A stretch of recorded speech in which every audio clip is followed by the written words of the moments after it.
Hello mga kasisi, magandang umaga sa ating lahat. Ito ay araw ng Sunday. Siyempre magising tayo ng maaga para sa ating paglilinis ng mga sasakyan kasi mainit po ang panahon. Kaya ayan mga kasisi, naglinis po tayo ng 4 na sasakyan. Natapos ko na yung sasakyan ng amo kong lalaki dyan. Kaya sinunod ko naman yung sasakyan ni among babae.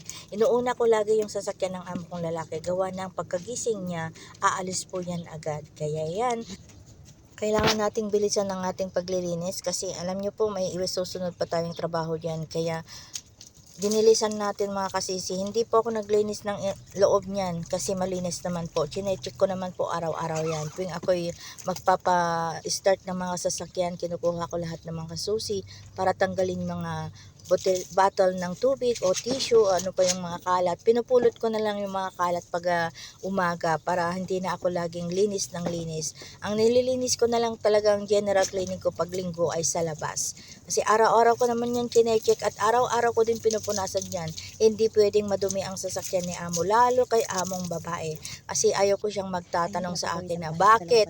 Lesh, alam niyo po dito yung lesh na ano salita is, bakit? Bakit hindi mo nilinis ng ganito? Ayaw ko po yung laging nagtatanong ang amo kong babaeng ganun. Kaya kahit hindi na sinasabi yan, alam ko na yung gawain ko, trabaho ko. Kasama na yan po sa trabaho natin, taga-maneho. So ayan mga kasisi, minadali natin ang ating trabaho kasi alam nyo po magtatanghali na, mag-aano na yan, mag-alas 9 na. Hindi pa tayo nag-almusal. Kaya umiinom lang tayo ng maligamgam na tubig tuwing umaga. Tapos mag-umpisa na tayo ng trabaho. So ayan, pawis na tayo, sobrang pawis na tayo, naligo na rin tayo sa sa pawis. At least di pa naman tayo naligo, kaya naligo na rin tayo sa pawis. Tanghali na ako naliligo dyan, pag ganito na naglilinis tayo ng mga sasakyan. Kasi basang-basa po tayo mga kasisi. Yan po talaga ang buhay ko. Kaya nag-iingat lang din naman po ako sa paglilinis ko. Kasi kita nyo naman po, inaakyat ko mga sasakyan. Lahat po yan, inaakyat ko kasi nililinisan ko sa tuktok. Ayan. Hindi ko po ginalaw sa loob kasi alam ko malinis. Ito lang kay amo, ayun. Ito lang kay amo. Bubuksan natin mamaya. So ayan mga kasisi. Patuyuin lang natin konti. Yun, hindi ko na malilinisan yun kasi mainit na. Ayaw ko nang hawakan. So, sa Thursday ko nang linisan pero punas-punasan ko lang araw-araw. Yan po ang buhay ko mga kasisi. Buhay driver. So, ayan, patuyuin lang natin konti kasi mahirap magpunas pag basang-basa. Ayan, nahihirapan tayo magpunas pag basa. Ayan, ito yung pang araw-araw ko pag namimili. So, ayan, nagpupunas na tayo. Ito yung sabon ko. Ito yung pang cleaner ko sa loob. So, magpunas na tayo. Ito yung mga damit. O, diba? May binigay sa akin na pamunas pero wag muna natin gamitin. Iaano ko muna ito para maitapon na rin. Ayan po.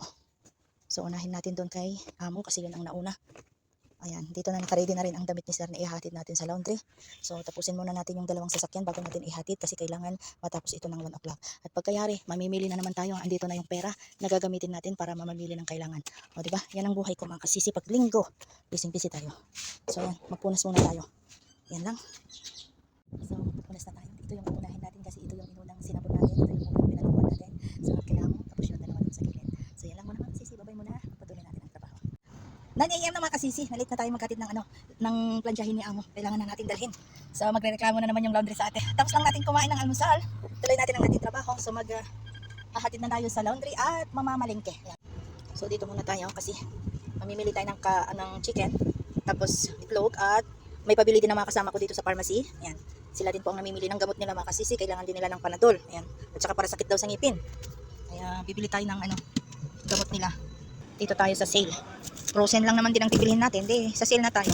Pero kumuha tayo ng 1,200 kasi ito po yung greeny grill ng kasama ko. So ayan.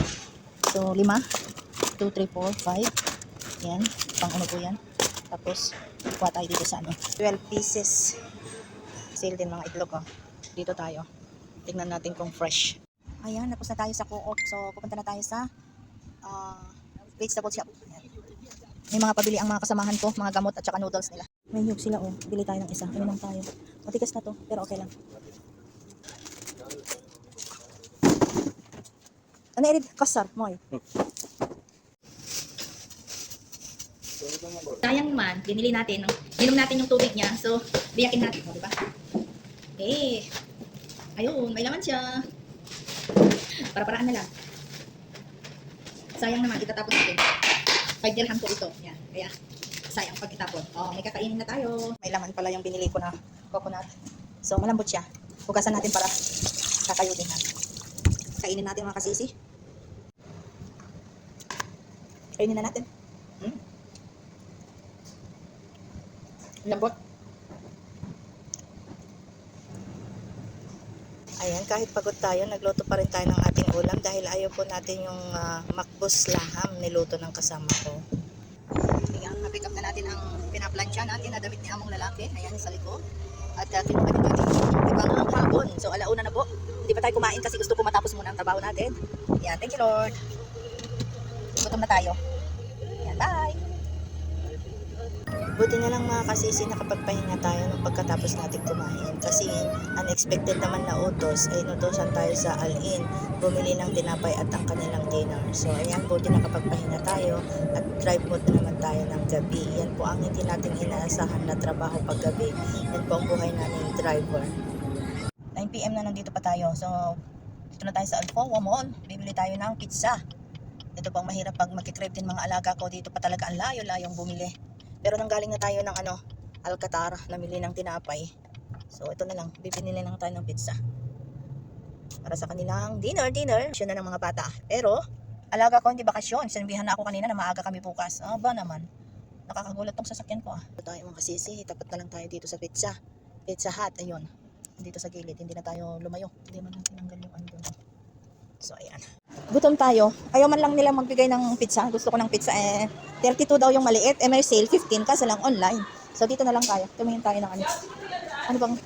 Hello sister. Ayan, nagutom na tayo. Nag-order na tayo ng ating pagkain. Ayan, meron kasing sale twins 17. So dalawa na yon. May drinks at saka french fries. Hi, it's done?